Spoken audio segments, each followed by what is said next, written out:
ଏମିତି ପ୍ରତ୍ୟେକ ଦିନ ରାଶିଫଳ ଦେଖିବା ପାଇଁ ଆମର ଏହି ଚ୍ୟାନେଲଟିକୁ ସବସ୍କ୍ରାଇବ୍ କରିଦିଅନ୍ତୁ, ଯାହା ଫଳରେ ଆପଣ ଜାଣିପାରିବେ ଆପଣମାନଙ୍କର ଗ୍ରହ ନକ୍ଷତ୍ରର ଚଳନ ବିଷୟରେ।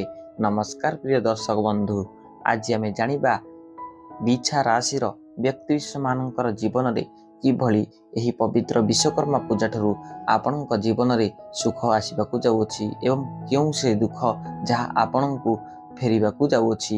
ଦେଖନ୍ତୁ, ପ୍ରଥମତଃ ଦେବଗୁରୁ ବୃହସ୍ପତି ଆପଣଙ୍କର ପଞ୍ଚମ ଭାଗରେ ବିରାଜମାନ କରିଥିଲେ ଏବଂ ଆପଣଙ୍କର ପଞ୍ଚମ ଭାଗରୁ ଯାହା ସପ୍ତମ ଭାଗକୁ ଗୋଚର କରିବେ, ଯାହାଫଳରେ ଆପଣଙ୍କୁ ଅନେକ ଖୁସି ଖବର ମିଳିବ। ଯେମିତିକି ଆପଣଙ୍କର ଚାକିରି କ୍ଷେତ୍ରରେ ମଧ୍ୟ ପ୍ରମୋସନ୍ ହେବ। ଆପଣ କୌଣସି ନୂତନ ଗ୍ରହ ମଧ୍ୟ ନିର୍ମାଣ କରିପାରନ୍ତି, କୌଣସି ଯାନବାହନ ମଧ୍ୟ କ୍ରୟ କରିପାରନ୍ତି। ଆପଣଙ୍କର ଯଦି କୌଣସି ପାରିବାରିକ କଳହ ଥିଲା ତାହା ମଧ୍ୟ ସୁଦୃଢ଼ ଭାବେ ଆପଣଙ୍କର ସମାଧାନ ହୋଇଯିବ ଏବଂ ଆପଣ ଯଦି ଏକ ଶିକ୍ଷାର୍ଥୀ ହୋଇଥାନ୍ତି ତେବେ ଆପଣଙ୍କର ଏହି ଶିକ୍ଷାର୍ଥୀ ଜୀବନରେ ଅନେକ ଲାଭ ମିଳିବାକୁ ଯାଉଅଛି। ଆପଣଙ୍କ ଜୀବନରେ ବହୁତ କିଛି ନୂତନ ଜିନିଷ କିମ୍ବା ନୂତନ ଆବିଷ୍କାରର ଉଦ୍ଭାବନ ହେବାକୁ ଯାଉଅଛି ଏବଂ ଆପଣଙ୍କର ସପ୍ତମ ଭାଗକୁ ଦେବଗୁରୁ ବୃହସ୍ପତି ବିରାଜମାନ କରିବା ପରେ ସପ୍ତମ ଭାଗରେ ଥିବା ରାଶି ରବି ଆପଣଙ୍କର ନବମ ଭାଗର ଶୁକ୍ର ଗ୍ରହକୁ ବିରାଜମାନ କରିବେ, ଯାହାଫଳରେ କି ରବିଙ୍କ ଗୋଚର କରିବା ପରେ ଆପଣଙ୍କ ଯେକୌଣସି ସ୍ୱାସ୍ଥ୍ୟଜନିତ ସମସ୍ୟା ଦିଶୁଥିଲା, ଶରୀରରେ ଆପଣଙ୍କର ଯେକୌଣସି ସ୍ୱାସ୍ଥ୍ୟଜନିତ ସମସ୍ୟା ଦିଶୁଥିଲା ତାହା ମଧ୍ୟ ଦୂରେଇ ଯିବ।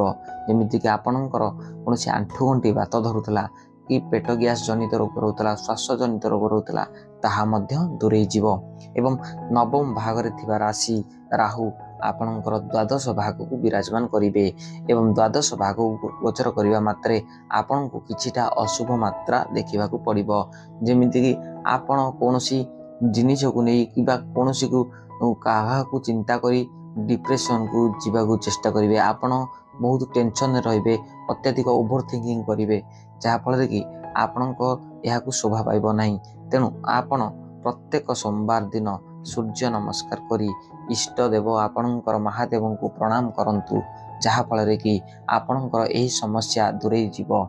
ଆପଣ ଯଦି ବିଛା ରାଶିର ବ୍ୟକ୍ତିବିଶେଷ ହୋଇଥାନ୍ତି ଏବଂ ଏହି ଭିଡ଼ିଓଟିକୁ ଶେଷ ପର୍ଯ୍ୟନ୍ତ ଦେଖିଥାନ୍ତି ଏବଂ ଈଶ୍ୱରଙ୍କୁ ସଚ୍ଚା ହୃଦୟରେ ଭକ୍ତି କରିଥାନ୍ତି, ତେବେ କମେଣ୍ଟରେ ଜୟ ଜଗନ୍ନାଥ ଲେଖନ୍ତୁ ଏବଂ ଭିଡ଼ିଓଟିକୁ ଲାଇକ୍ ଆଣ୍ଡ ସବସ୍କ୍ରାଇବ୍ କରିବାକୁ ଭୁଲିବେ ନାହିଁ। ରହୁଛୁ, ଧନ୍ୟବାଦ। ଜୟ ଜଗନ୍ନାଥ।